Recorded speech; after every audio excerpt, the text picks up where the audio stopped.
In the top stories, one bill to have first reading at National Assembly on October 6. Caribbean countries face mixed ratings in U.S. human trafficking report, and state of calamity in the Philippines province as earthquake kills 69. Hello and welcome to the ZIZ Midday Newscast. Today is Wednesday, the 1st of October, 2025.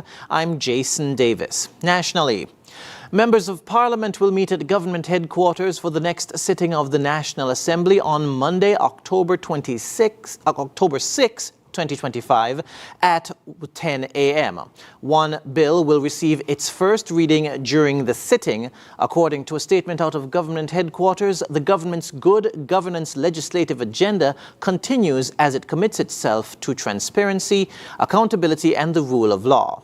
Prime Minister, the Honorable Dr. Terence Drew, will introduce and have read a first time the bill entitled the Eastern Caribbean Citizenship by Investment Regulatory Authority Agreement Bill 2025.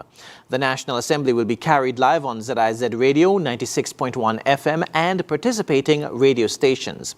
It can also be viewed live on ZIZ TV, Channel 5 in St. Kitts and Channel 98 in Nevis.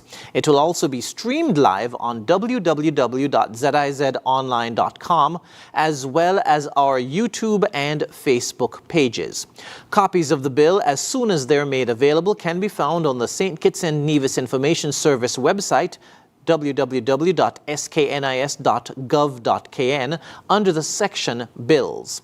The bills can also be accessed via the St. Kitts and Nevis Information Service Facebook page. Nevis Premier, the Honourable Mark Brantley, has announced that the federal government of St. Kitts and Nevis and the Nevis Island Administration are close to reaching an agreement on the long-standing fair share citizenship by investment revenue sharing issue. Reflecting on past delays, Premier Brantley, who is also the Minister of Finance, noted that some people had criticized him for saying that the issue could have been worked out quickly, even by a sixth former. He explained that in his view, the World Bank was never necessary and had initially been engaged merely to delay the process. When the new government took over in St. Kitts, it said the World Bank was already involved and therefore continued the engagement. Premier Brantley cited the Charlestown Accord of 2013, signed by the late Honourable Vance Amory, the Honourable Dr. Timothy Harris, and the Honourable Sean Richards, which included a pro rata sharing formula for CBI revenues based on population. He pointed out that the World Bank had provided various scenarios but stated they preferred a pro rata share. Premier Brantley illustrated the potential impact of an earlier agreement, noting that if Nevis had received 25% of CBI revenues at a time when the program was generating $600 million a year, that share would have amounted to $150 million for the island. He explained that instead, Nevis initially received $2 million a month, or $24 million for the year, and that this amount gradually increased to $5.5 million a month, or $66 million for the year. Acknowledging current realities, he added that CBI receipts today were naturally much lower than in previous years, and therefore a percentage-based share now would not yield Nevis what a similar percentage would have produced in earlier years.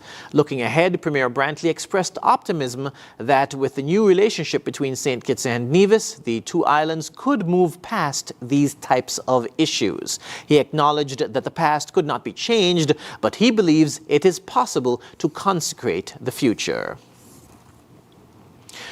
In other news, President of the St. Kitts Band Association, Gregory Hobson, says the formation of the organization helps the band have a bigger voice when expressing their concerns. He was at the time speaking at the association's press conference at the Solid Waste Management Corporation conference room on Tuesday. Over the course of probably 2 to 3 years, I think bands somewhat have been in discussions with each other in terms of the challenges that each band may face.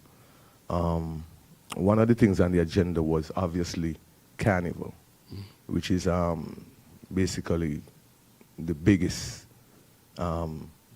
local festival that we could have. We'll call it a festival. We realized that with a collective effort in terms of bringing about the bands in terms of an association or / union, one voice would probably work better than single entities trying to do it. Over the course of... We'll have more from the St. Kitts Band Association in this evening's major newscast. In regional news, the United States Department of State has released its 2025 Trafficking in Persons report, highlighting the state of human trafficking in the Caribbean and worldwide. The report defines trafficking in persons or human trafficking as a crime in which traffickers exploit and profit from adults or children by compelling them to perform labor or engage in commercial sex. The department noted that when a person younger than 18 is used to perform a commercial sex act, it is a crime, regardless of whether there is any force, fraud, or coercion involved. Washington identifies two primary forms of trafficking: sex trafficking and forced labor. In the Caribbean, the Bahamas, Guyana, and Suriname were placed in Tier 1, meaning their governments fully meet the Trafficking Victims Protection Act minimum standards for eliminating trafficking. Moving now to news on the international scene, at least 69 people have been killed and dozens injured after a powerful 6.9 magnitude earthquake struck the central Philippines late on Tuesday. The province of Cebu, which suffered the brunt of the damage, declared a state of calamity early on Wednesday after thousands spent the night on the streets amid repeated aftershocks. One Cebu resident told the BBC he was among them, adding that power and water supplies were cut off. He said the voices of crying children could be heard around him, adding that they were quote-unquote traumatized. The earthquake comes barely more than a week after the country was hit by back-to-back typhoons, which killed more than 20 people. And now for the weather. Present weather across St. Kitts and Nevis is partly cloudy skies with showers in the vicinity. Winds are a gentle breeze of 9 miles per hour from an easterly direction. Seas are moderate with waves of 0.6 to 1.2 meters or 2 to 4 feet. Weather today will be partly cloudy with a 40% or moderate chance of showers. Weather tonight will be partly cloudy with a 60% or moderate chance of showers. Sunset this evening will be at 6:01 p.m., sunrise tomorrow at 6:01 a.m.